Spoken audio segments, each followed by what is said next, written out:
All right, so welcome to our deep dive today. We're going to be tackling how to really thrive as a teacher in the 21st century, not just survive. Yeah. And we've got this fantastic document that breaks down the key attitudes for success. It's actually way more engaging than it sounds, I Oh, promise. for sure. This is like the stuff that can genuinely transform your classroom. You ready to jump in? Absolutely. I'm excited to dive in. Okay, perfect. So one of the first things this document emphasizes is open-mindedness, Yeah. which, I mean, makes sense, right? Yeah. But honestly, I used to be so resistant to new technology, like so resistant. Uh, I constantly felt like I was playing catch up. oh, yeah. How can teachers kind of overcome that initial hesitation? I think a big part of it is reframing how we view change. Like, instead of seeing it as this scary, overwhelming thing, what if we saw it as an opportunity? Right. There's this fascinating study by Carol Dweck. She's like the growth mindset guru. Oh, yeah, yeah. And her research actually showed that teachers with a growth mindset, the ones who see challenges as chances to learn, well, their students actually performed better academically. Wow. It's almost like that open-mindedness, it becomes contagious.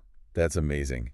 It really makes you realize just how powerful our own attitude is, like even beyond the lesson plans and stuff. Absolutely.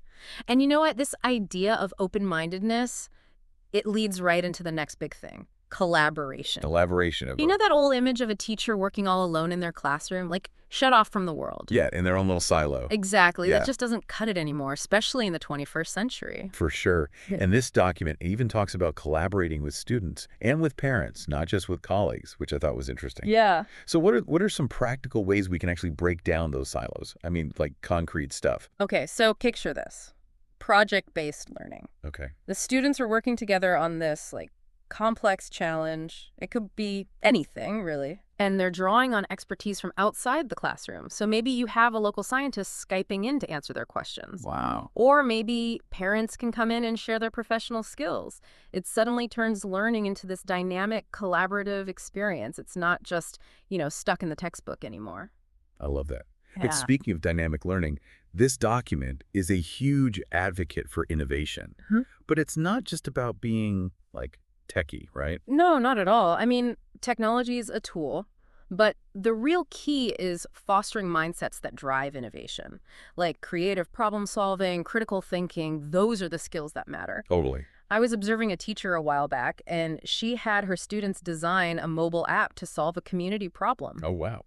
And they had to learn coding basics, conduct user research. They even had to pitch their idea to a panel. That's impressive. And the point wasn't about creating a perfect app. It was about cultivating that innovative problem-solving mindset. Yeah, it's like equipping them for jobs that don't even exist yet. Exactly. But this document also talks about, learning from failures, which I think is a really powerful concept. Yeah.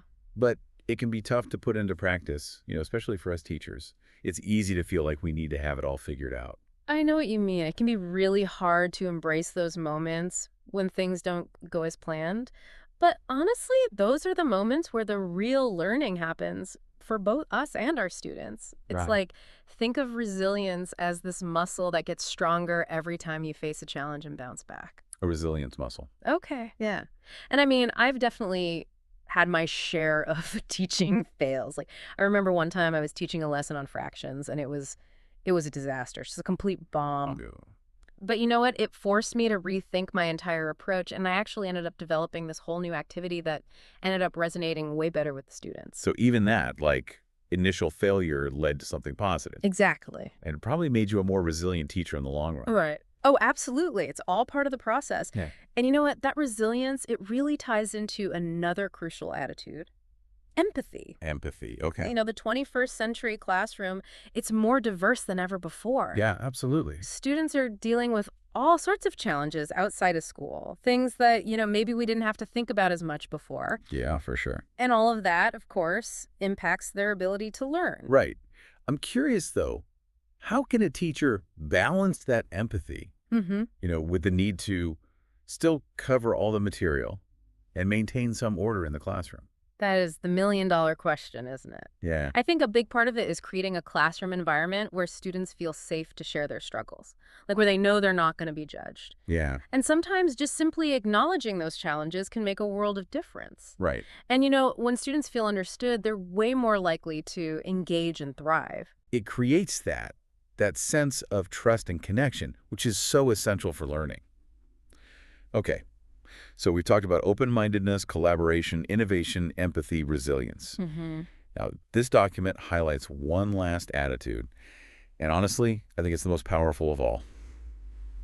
A love for learning. Oh, absolutely. It's like the secret sauce. And honestly, this one feels the most powerful to me. Oh, for sure. It's contagious, isn't it? Totally. When teachers genuinely love what they're teaching, that enthusiasm, it just rubs off on their students. It's like we're showing them that learning isn't just about tests and grades, but about exploring and discovering and making those aha connections. Exactly. It's about the joy of learning itself. And if we can model that love for learning, we're not just teaching them a subject, we're teaching them how to be lifelong learners, which is incredible. Couldn't have said it better myself. So to recap, we've got open-mindedness, collaboration, innovation, empathy, resilience, and that love for learning. These are the building blocks for not just surviving, but thriving in the 21st century classroom. And I think what's so cool is that, while the specific tools and technologies might change over time, those core attitudes, that human connection, those are timeless. They're what truly make for a meaningful and impactful learning experience, no matter what. That's a perfect way to put it. So as you continue on your journey as a 21st century teacher, I won't leave you with a couple of questions to think about. What subject or skill are you most passionate about sharing? And how can you let that enthusiasm shine through in everything you do? I'll leave you with those questions to ponder. Until next time. See you then.